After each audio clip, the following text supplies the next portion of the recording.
Our chief Washington correspondent, Kevin Cirilli, sat down with Republican Senator Joni Ernst, whose home state of Iowa is no stranger to blows to farmers from tariffs. Senator Ernst is also a member of the Senate Agriculture Committee, and here's what she had to say about issues facing farmers in her home state.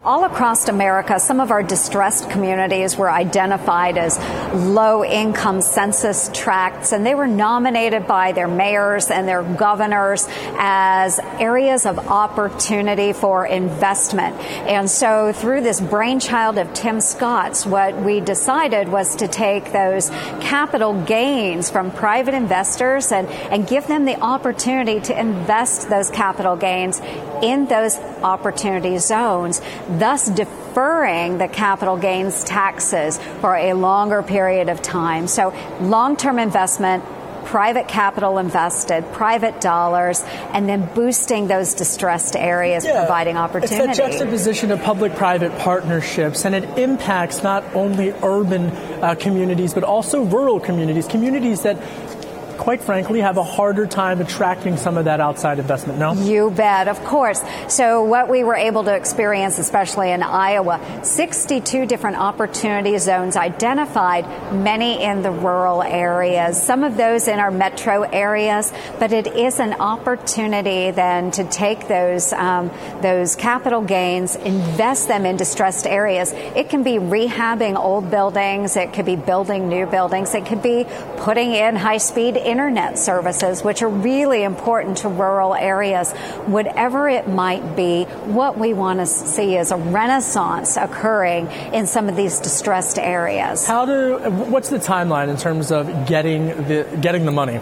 Well, it depends. It is entirely dependent upon those investors and where they want to invest. The rules are being made up right now by the U.S. Treasury Department. That should be done in the next week or so.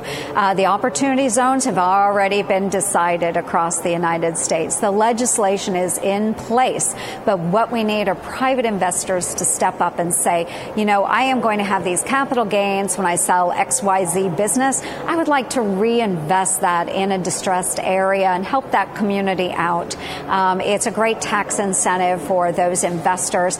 And again, just really raising up those areas that really need a little extra help. It's a benefit of the tax reform. It absolutely is. It was included as part of the Tax Cuts and Jobs Act, so it was signed into law by the president. We love it. It provides opportunity. Let me ask you, critics are going to say, okay, what you're doing, though, is you're shifting from one area of investment to another. If you're investing in one area, it's not going to have a positive impact on the other. To that, you say what?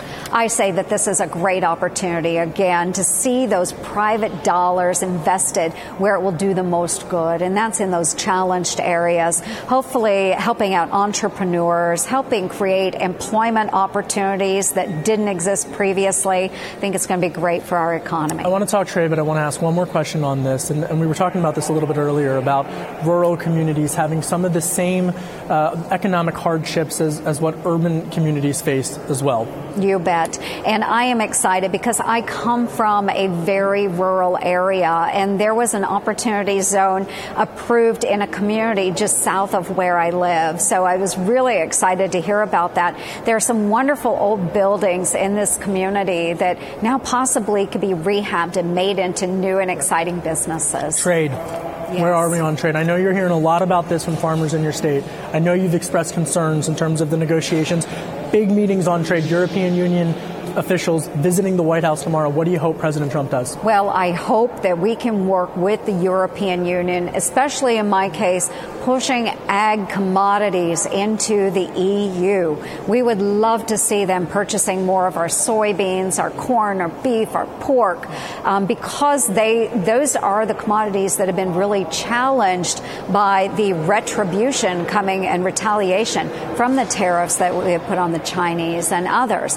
So we want to open up new avenues for trade. Iowa farmers say trade, not aid. I think this is interesting. I've been interviewing folks from agricultural dominant states, and what they hear from their constituents is they trust President Trump. They want to give him a little more leeway. What are you hearing, though, in terms of the trade negotiations? Are you nervous at all with what's going on? I want to see trade done sooner rather than later. I think the president has an exciting opportunity to do better for the United States as a whole.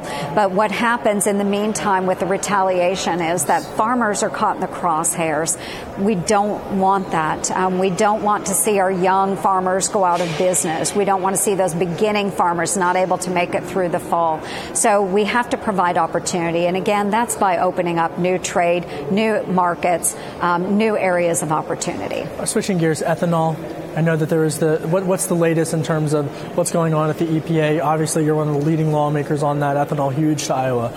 Right. So we have been pushing back quite heavily on the EPA with all of these small refinery hardship waivers, and we would like to see changes to that. The EPA has not been able to clearly express why some of these hardship waivers were granted. So we're very concerned about that. It should be very simple to lay that out for us. So we are pushing back on that. But what we would also like to see is E15 year-round. Our consumers would love to see that, but because of the Reed vapor pressure issue right now, it cannot be sold in the summer months. We need to see it sold year-round. Where is the EPA going in terms of, obviously, all the fallout with former Director Pruitt?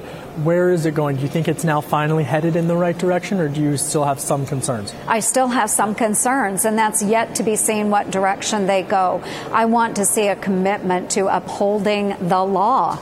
The RFS is the law, and so far from what I've seen, the EPA has done a great job at really undermining the RFS. So we want to see it implemented, fully implemented, and we want to see it fully supported the way Congress intended. Last question for you, Dutch, just an update on the Veterans Affairs issues. I know this is also really close to you and everything that's going on. Are you satisfied with the level and the pace of the reform of the Veterans Affairs Office? Well, of course, we would like to see it done yesterday. But a lot of folks would, our veterans would. But I am excited about the confirmation vote in the Senate with our new VA director, Robert Wilkie. I think he really gets the issues. He understands the importance of making sure our veterans are cared for. And I hope that we will continue to see an uptick in the pace of reformation within the VA.